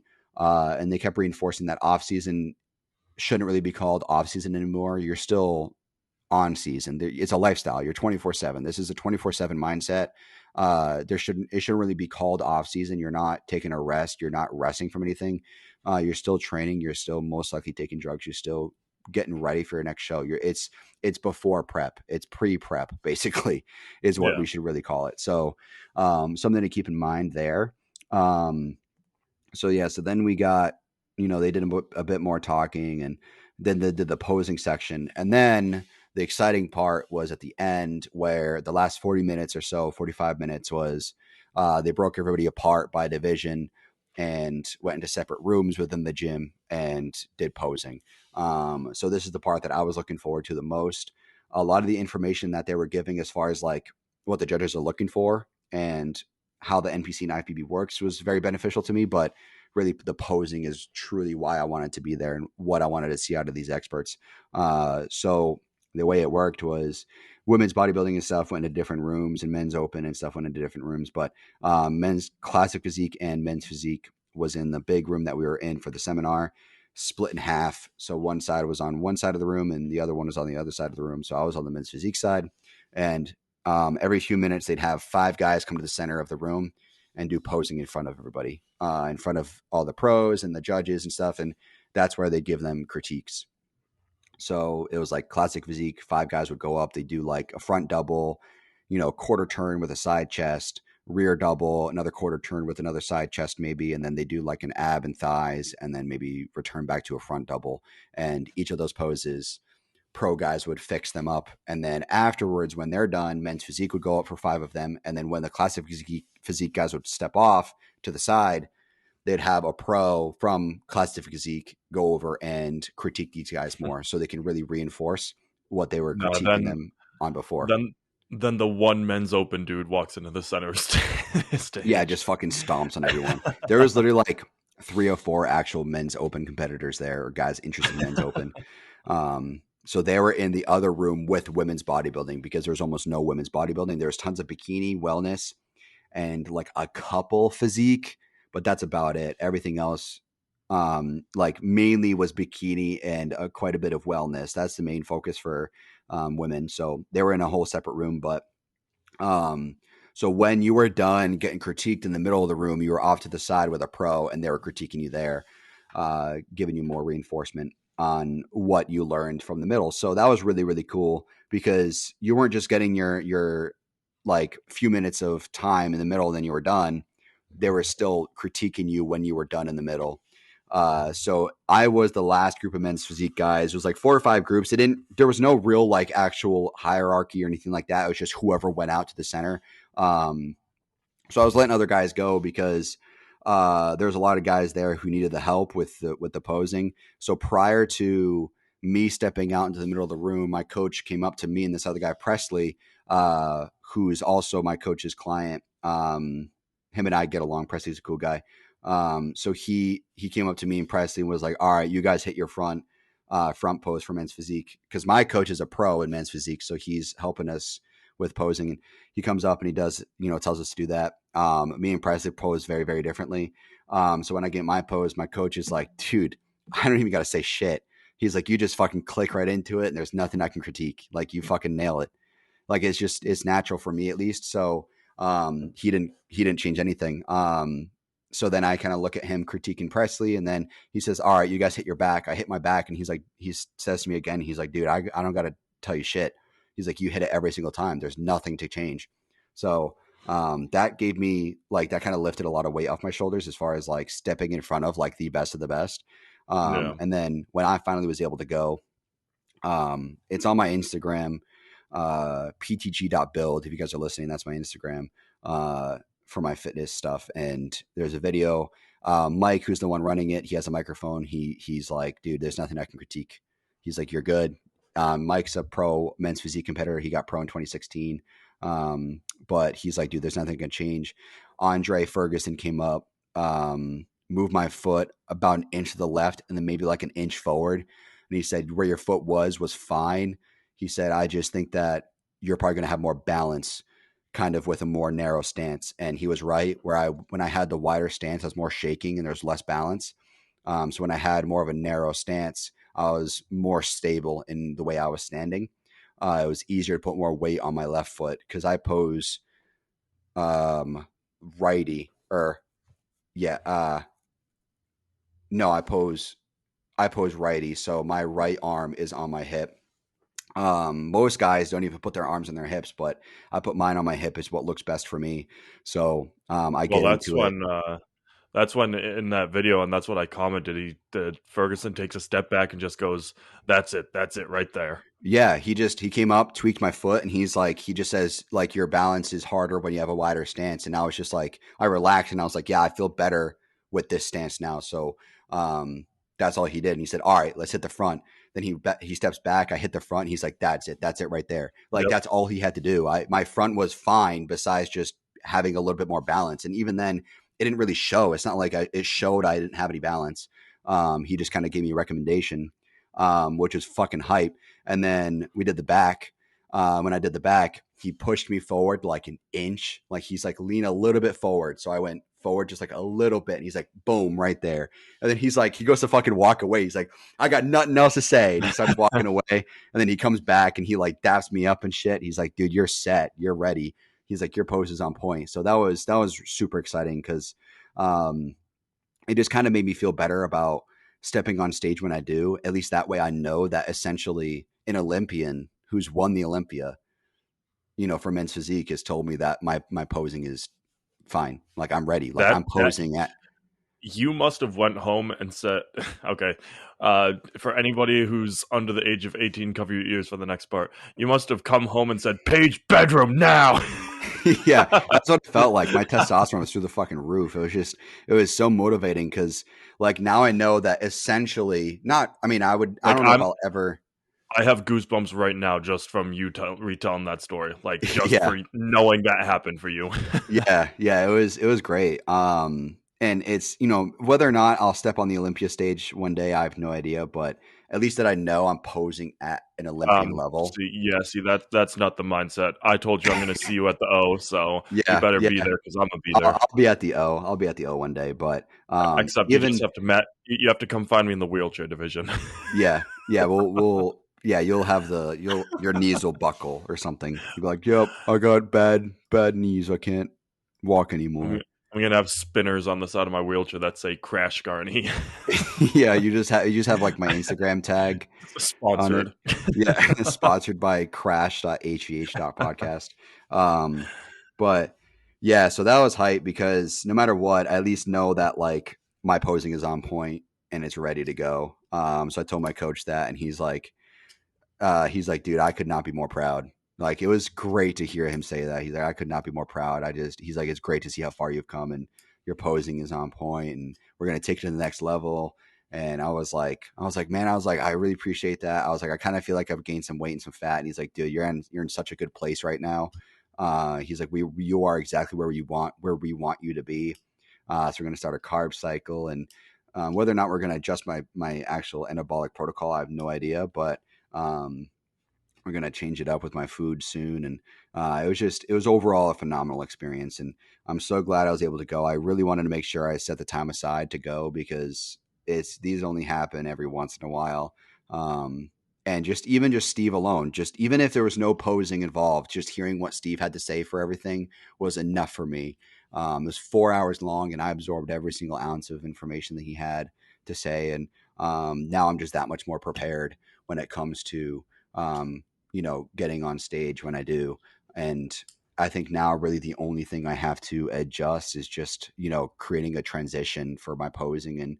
And really that's not that difficult. It's not something that you need to really worry about. It's just something that you can, work on to kind of accentuate some of your strengths, going between poses. But at the end of the day, I know my front pose and my back pose are fucking dialed in. And something I could tell you from experience is when you go to a regional show, um, posing is one of the biggest things that people don't get right. Obviously, there are plenty of people at regional shows that don't show up dialed in, and they talked about that. They said regional shows, if you come in dialed in, you're already towards the top because most people don't come dialed in.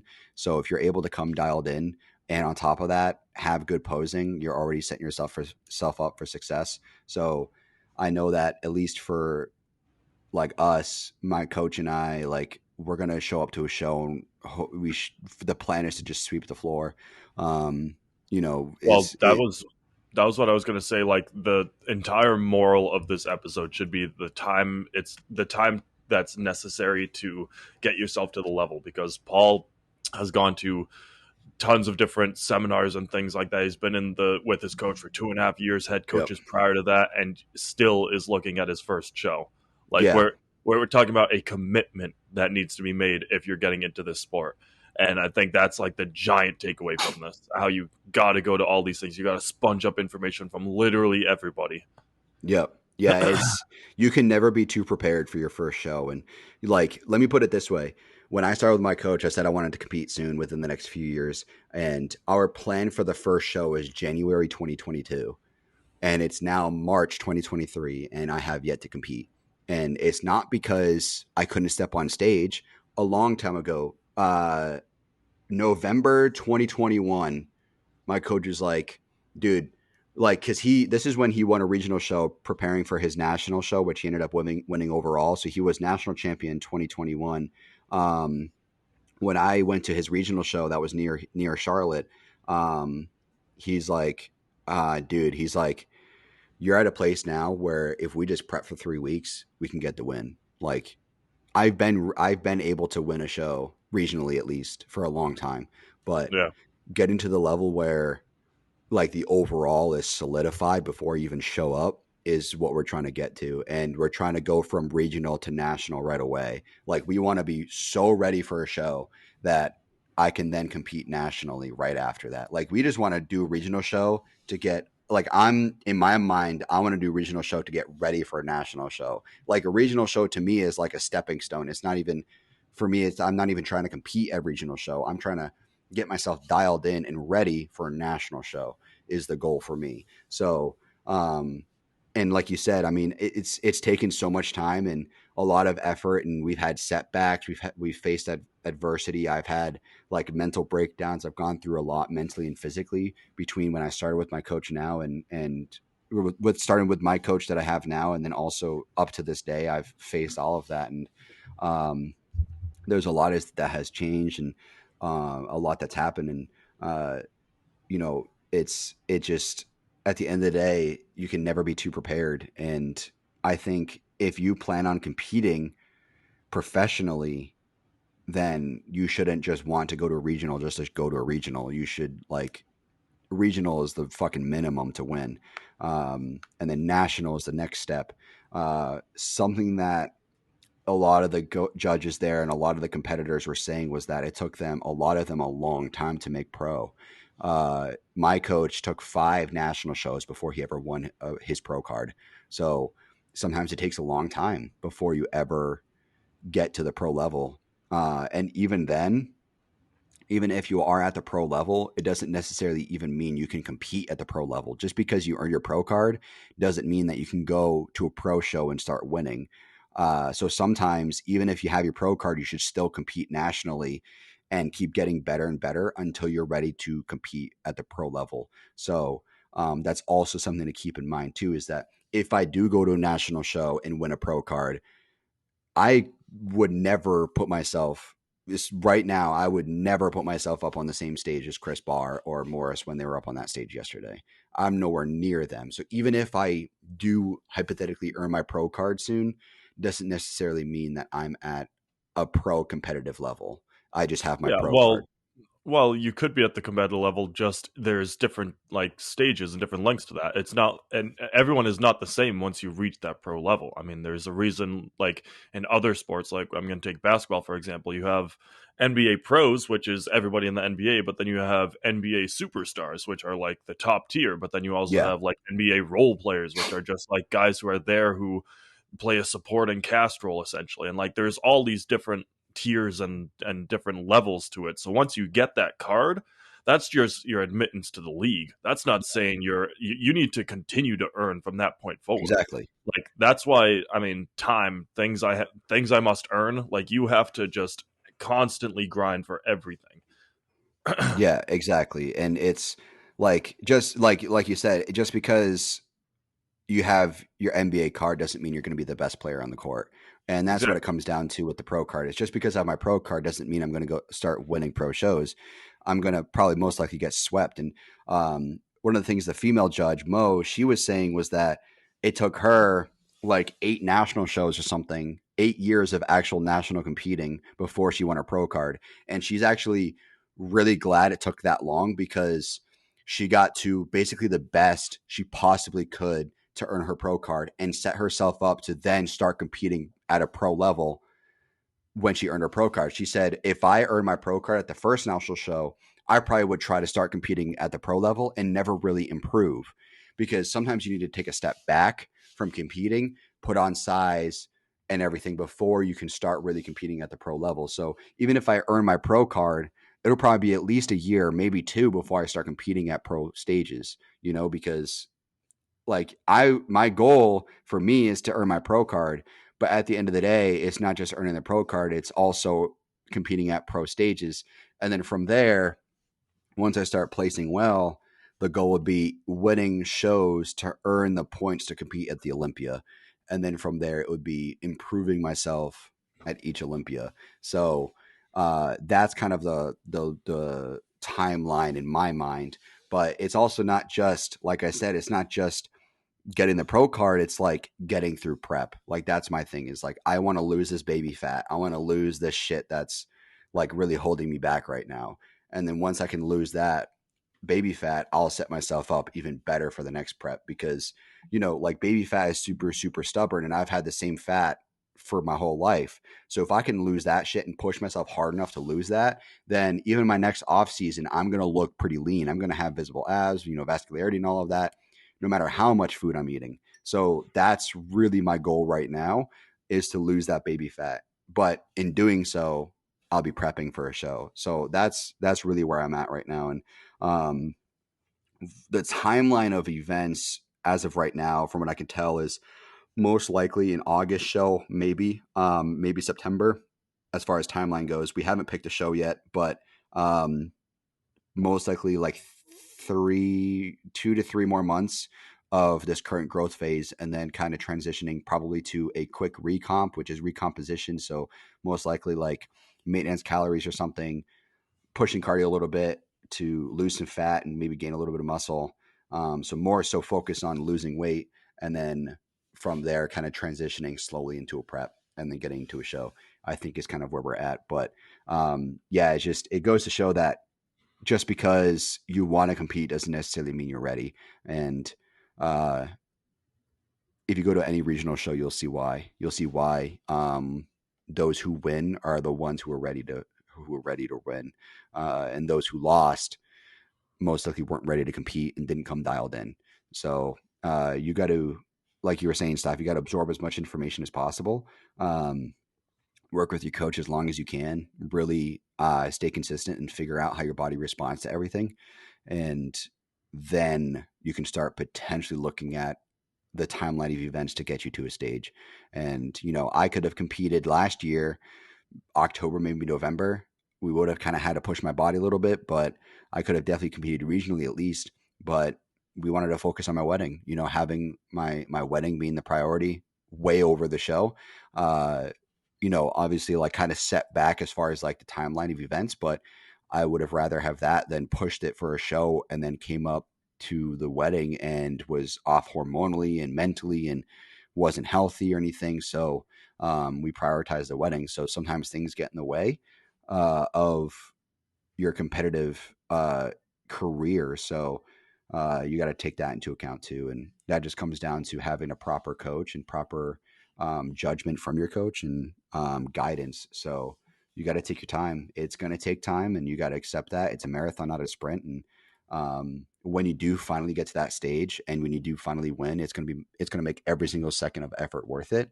And sometimes it is hard to get through it. There's a lot of days I don't want to train, but absorbing all this information and working with my coach and getting all the guidance I possibly can for posing and making sure that I'm ready and truly ready when I show up is my focus right now. And that seminar was just the biggest opportunity for me to do that. And now I'm ready. August, I'm going to come around and have full confidence I'm going to win that show, so that's where we're at now.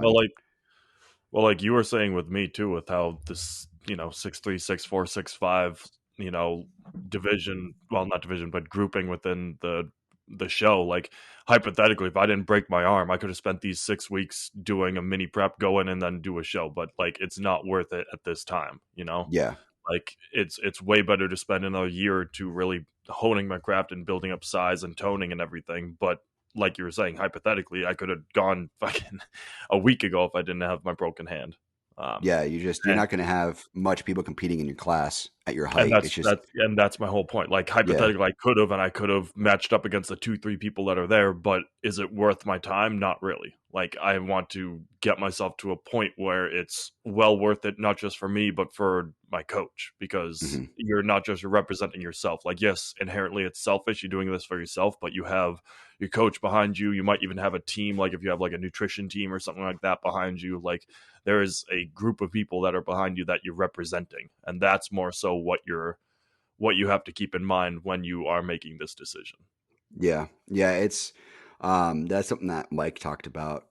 He's like, this is inherently selfish, and we've talked about it before. And you're gonna lose relationships. You're gonna, people are gonna, you're gonna lose people. Essentially, you're gonna lose relationships. You're gonna hurt family members and stuff because of how inherently selfish this is. But he was saying, as much as he's lost, he's gained so much more. than he's ever lost. And at the end of the day, too, if you're doing something like this, the people around you who do support you and who do want the best for you, regardless of what you're doing with your body, those are the people you want around you. The people who get upset because you're doing what you love, and the people who I've lost relationships in the past. I'm married now, but in the past I've lost relationships because they kept asking me to stay home from the gym and kept asking me to stop doing this and stop doing that. And it's like, this is what I love to do. My wife has never once asked me to stay home from the gym.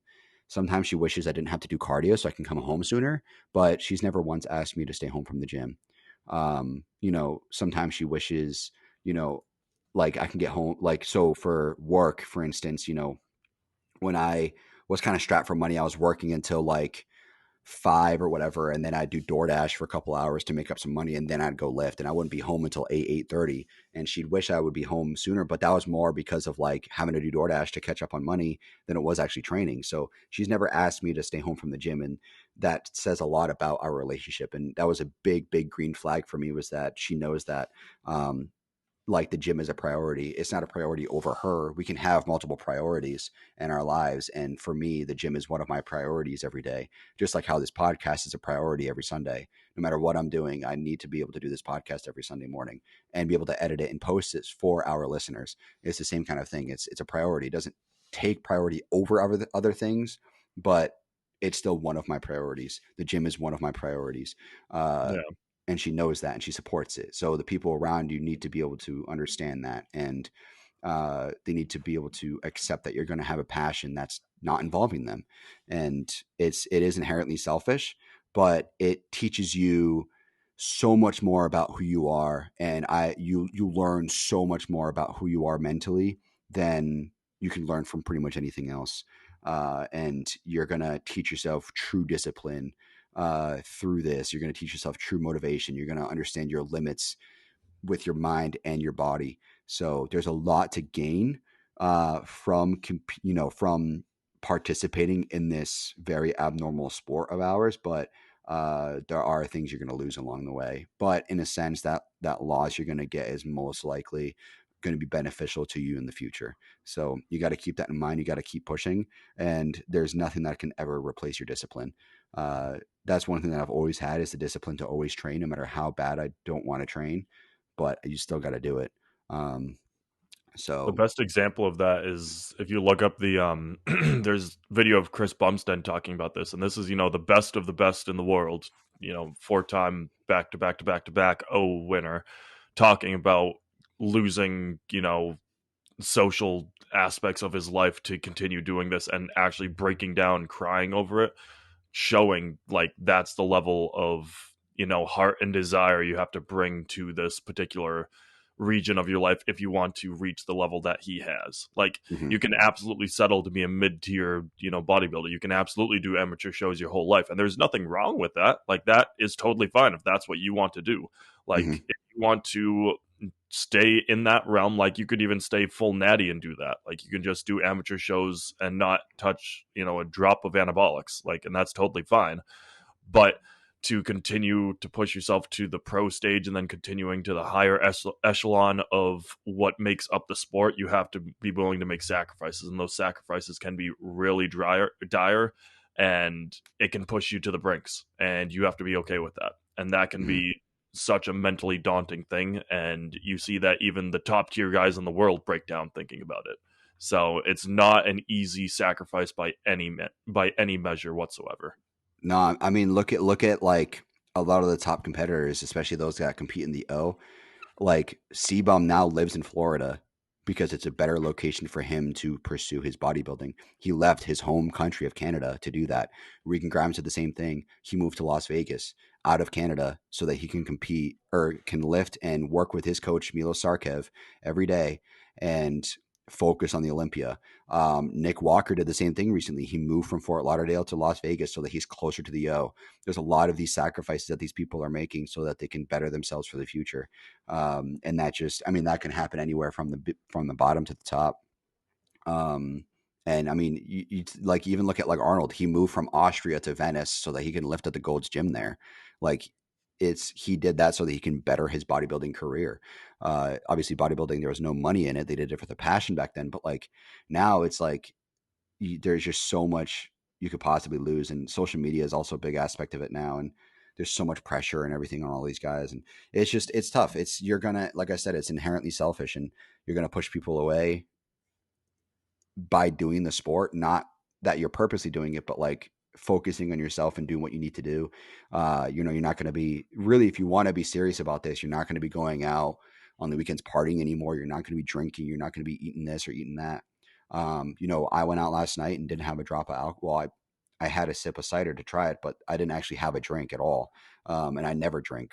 My wife tells people that I don't drink when I'm out because I just don't. It's part of bodybuilding. from It's gonna. from just the calorie perspective too. I mean, yeah, calories alone is just all carbs, but even then, it's gonna affect your hormones and everything. And it's like, it's the worst I ingest as far as like drinks goes. It's just like zero sugar sodas, really, and then coffee. That's like the worst that I ingest. So like that's gonna help. Like that literally hurts relationships. Like it's hard to say no to that. Like of course I'd want to drink. I'd love some vodka or something like that, but like you got to be able to say no, and that you know discipline is very very difficult to maintain, and it does hurt relationships. Like in June, most likely I'll be in prep and I'll be in Florida for a week, and it sucks thinking about it. But I'm gonna have to eat what I normally eat when I'm in Florida.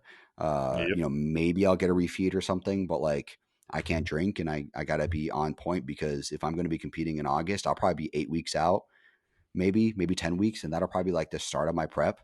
So I need to set myself up for the future, and all the wins that I have of eating individual meals is going to set myself up for the bigger win at the show. And it also comes down to like one way to look at it is like, for me, for training, especially when I don't want to train, is if I don't train, my competition did. So I'm going to go train, and I'm going to train as hard as I possibly can. Because if I don't, like I said, my competition did. And if they win because I didn't feel like training one day, I'm going to feel like a piece of shit. So I'm not going to let that hold me back. And that's what discipline comes down to. And I hate the whole like idea behind needing to be motivated to go to the gym. You don't need to be motivated. You need to be disciplined. And of course, I want to be motivated. Don't get me wrong. I always want to be motivated going to the gym, but that's not going to happen. That's not the reality. I'm almost never motivated to go to the gym. Um, it's at this point, like I love posing. That's what I look forward to every day. But lifting is like, if it's not chest or back, I don't want to go. Pretty much is where I'm at. But I go do it because I love to pose and I love to compete one day. So That's why discipline. the age old adage of effort beats talent every single Hmm. time. If you're the hardest worker in the gym, you won't lose, or the hardest worker in anything, you won't lose Yeah. because you have to carry that mindset with you. The one thing they did say at the seminar is that no matter who you are, there's going to be someone who's better than you. Um, and there's somebody Yeah, who's but going to that's have better that's just genetics. that's just to keep a chip on your shoulder. Like if Well, you don't think that, then like yeah, you can think that you're the best person in the world, but if you get that, it's like when Chris Bumstead talks about like, what do I do now? Like he's won back to back to back to back O's, and mhm. he's like, what do I do now? Like you got to have that mentality. Even though you can have the killer mindset, you got to have the mentality that there's always an area you can go upwards to.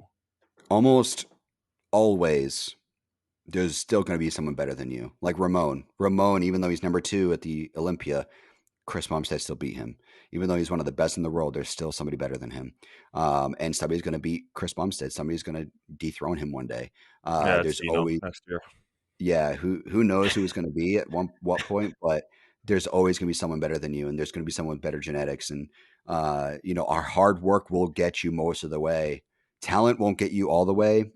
Genetics won't get you all the way. Hard work will do most of it, but you got to keep in mind that there are going to be guys who have better genetics, and there are plenty of guys who have much better genetics than me.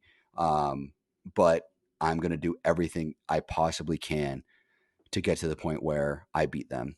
Um, and it's that's also comes down to gaining this knowledge too. Like those who didn't attend the seminar because they felt they didn't need the knowledge from it, didn't gain anything. Like I was able to gain that knowledge, and that's going to better me for the future than those who felt that they didn't need to go. So that shows you who wants it the most. And something they also mentioned at the seminar was that the ones who want it the most, and the ones who truly want to win, are the ones who will stay all day to get that 30 seconds to a minute with the judge and see what they need to improve upon. Um, sometimes these shows go really late, 11 o'clock or midnight or something. They say, okay, if you're waiting all day, just head home. It's okay. But like some of them they end at like 5 o'clock. And if you're done posing or done your competition at 2 or 3, wait around. They're like, you were prepping for 16 weeks and you're not going to wait around for a couple hours to hear what we have to say. Yeah. Like guys who wait around waiting for that couple minutes with the judge to see what they need to improve upon are truly the ones that want it. And that's why I went to the seminar, is because I truly want it. And it took up like my entire Saturday, but what's one day of a seminar that I don't get to go to ever? Like that's nothing. That's a drop in the bucket. So it's so unbelievably worth it to gain that knowledge. And same thing with asking those judges, asking the judges what you need to improve upon. You waited for a few hours, and a month down the road, that few hours is going to feel like a blip. Like it's going to be nothing. It's going to be so far in your rearview mirror, you're going to forget you ever waited that long. It's going to Yeah. suck at the time, but you'll gain more knowledge and more value out of asking that question for a couple minutes than you ever lost for waiting around for a couple hours. So those are the ones that truly want it, the ones that really absorb all the knowledge. And something that's the reality is a lot of pros aren't that way. They don't know how carbs work or protein works or anything, and they don't know how this or that works and why they're taking this or why they're eating this or whatever. The more you know, the more you're setting yourself up for success. And almost always when my coach tells me to take something or to eat something or something, I understand why, because I've tried to gain as much knowledge as I possibly can, to understand why my body responds a specific way. And I was able to even fix a serious problem that I had. My gyno was a serious problem. And I went to my coach and said, hey, I think it's my prolactin. Can we adjust that somehow? And he said, yeah, let's do it. Let's take cabergoline. And that fixed that entire situation. So because of the knowledge that I gained, I was able to fix something that was truly lowering my self-esteem and confidence in every single photo I ever took. And every single time I looked in the mirror, I was able to eliminate that entire problem. And that's just because of my knowledge that I gained for myself. So sometimes, you got to take the time to learn. And if you don't want to take the time to learn, then you're going to get beat almost always. And it's just the reality. So everybody who went to the seminar gained something that people who didn't go to the seminar didn't gain, regardless of what your level was. I mean, there were plenty of pros in the audience to listen to these people. They technically don't need it. They've already made pro. They've already essentially won what most people are aiming for, but they want to take it to the next level. They want as much knowledge as they possibly can. And that goes to show who truly wants it. So something to keep in mind, at least, going forward. And it also comes down to asking questions too. So many people are afraid to ask questions to people around them, to their coach. Like that's what they're there for. That's what your coach is there for, to ask questions. They guide you, but also like ask them, hey, how should I do this? Or what do you think of this? Or why am I doing this? Like stuff like that. They're not going to take offense to it. Don't ask about every single ingredient in all the food you're eating. Like, don't be like, why am I taking this for this meal, this for this meal, this for like, there's a reason for it. But if you understand the basic idea behind everything, you'll be set up. Yeah. So something to keep in mind. But I think it's when back when I first started with my coach, I think I texted you. I was like, "Am I asking too many questions?" no, And you're not. yeah, I wasn't, because especially early on when you just on board and you have all this new information being thrown at you, like Yeah, you shouldn't be afraid to pick your coach's brain, because they're there for a reason. You're paying them for a reason, and you should utilize every aspect of that. yeah, And like Paul said, like you don't abuse it, but you certainly utilize it to its full extent. yeah. Don't be like a super burden or anything like that. Like, don't annoy the hell out of them, but also ask questions for a reason. Understand what's going on for a reason. They're there to answer those questions, and I guess that also kind of goes back to like whether or not your coach is a good coach. Because if they get upset if you ask a question about why you're taking something or why you're gonna eat something, then that kind of shows who they are as a person. Yeah. My coach never gets offended if I ask a question. So like that, why would he? There's no reason for him to get offended. I'm just curious on why this is happening or why I'm taking this or whatever, what the plan is, kind of what the goals are. So it's just something to keep in mind. And then also don't be afraid to ask for criticism from people. If you have a coach, ask him how you look with this or how you're doing this. Like send him lifting videos or posing videos or photos or whatever, and ask for critiques and stuff because that's what they're there for. If I was a coach, I would be hyped to be like, yeah, this is what you need to fix. I mean, my plan one day, I mean, when you become an experienced bodybuilder, especially on the pro level, there's so many avenues you could take, which is something they talked about that seminar, whether you want to like own a business or become a judge or something like that. I would love to become a judge. And I also want to become a posing coach one day.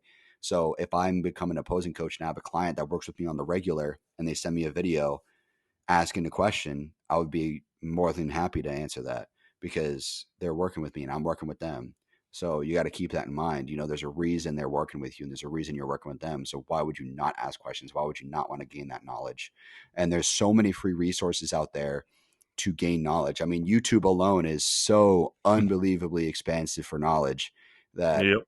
why not use those tools? And that's exactly what this podcast is for, is to provide an overabundance of knowledge. I mean, from what I've seen, there's no other podcast out there that provides over an hour even of knowledge for specific topics. They'll touch on it for maybe 15 minutes or 30 minutes for an episode every few days, not 2 hours once a week on a specific topic. There's no point where you have too much knowledge. And that's kind of the foundation of us wanting to talk about this stuff. And also, like, because we have this outlet here, but we also are able to spread the knowledge, the immense knowledge that you can gain from 2 hours of talking about one topic. Sometimes we go on tangents for a little bit, but at the end of the day, I mean, we're really sticking to these topics, and we'd rather you be able to gain 2 hours of content that focuses on the overarching topic rather than 15 minutes of like the key talking points and calling it a day. Why do these key talking points work? Like, what is it about this training split? Like, okay, here's some training splits over 15 minutes. Go ahead and try them out. But why do they work? What is it that works for these people? How do people adjust it? What do you do with it? How do you change up your sets and reps according to your split? That's the kind of stuff that, we talked about last week. So that's what, this seminar was 4 hours. It was a long ass seminar, but they provided an immense amount of knowledge. They could have done the key talking points in a half hour, 45 minutes, showed the posing, like what proper posing looks like, and then called it. But 4 hours, they're able to critique and ask or answer questions and provide specific knowledge about specific things, talk about the hierarchy of things, how things work within the IFBB, how judges see things, how the points work, stuff like that. It's, why not use that? It was free. It's not costing me $300 to go. It was free. Like it just took time out of my day, and that's well worth it. And I was able to experience that posing session with Andre Ferguson, where if I didn't go, I would have never been able to do that. I wouldn't have gone into my first show with the confidence that I now have of my posing abilities. So, you never know when you can gain true knowledge until you gain it, really. So utilize every single tool that you possibly can, every single avenue you possibly can to gain this knowledge, and you're going to set yourself up for the future. So And another that thing with this podcast too is like Paul and I talk for 2 hours, but the 2 hours we spend each Sunday talking and recording this is minuscule to the amount of things we're saying throughout the week to different people who either ask us things or we give, like, to our friends we're comfortable giving unprompted advice to. And the 2 hours we spend here is like nothing compared to what Paul and I are actually talking about during the week. Like, this is literally just conversation for us because we're so used to having these talks. And that's kind of another reason why this works the way it does, because it's like casual conversation, although we're throwing such heavy information sometimes at you guys, but it's just stuff that me and or Paul and I just naturally talk about already. mhm. So it works out that way. Yeah, and the amount of videos and stuff like that was this I've listened to, and every Joe Rogan podcast where he had a bodybuilder on there. Valuetainment also, which is another video format. He was kind of like an interview. It was like a long interview, kind of a podcast now, but I've watched countless hours of videos, read countless hours of articles and all of that and studies and everything. So, 2 hours is sometimes almost like not enough for some of these topics, especially like hypertrophy 101. 2 hours you cannot touch on the overarching idea of hypertrophy. There's so Yeah. much to it. It's difficult. That's why I had that other session, the solo session, for an hour, talking about the difference between myofibrillar and sarcoplasmic hypertrophy, because that alone took an hour to talk about. So, and that's just difference between rep ranges essentially and how they work. So there's so much to know, and you can literally you can get a master's and I believe a doctorate in sports nutrition, in like fucking physical therapy, just regular nutrition in general. There's so many different avenues you could take. I mean, endocrinology, you can get your doctorate in endocrinology, which is simply just a study of hormones. That's it. And that's an 8-year degree in learning how to understand the human anatomy as far as hormones goes. There's so much knowledge to be gained out there. So a couple hours every week is the minimum. And like I said, I mean, nobody else is doing it. Nobody else is talking about these topics so immensely. I mean, even like More Plates, More Dates, one of my favorite YouTube channels to watch about bodybuilding, his videos are like 20 to 30 minutes long. And he talks about very, very, very specific topics. And sometimes he probably doesn't get exactly everything he wants out because it's only 20, 30 minutes. So, from what we can tell, you guys listen to pretty much the entire episode, which is great.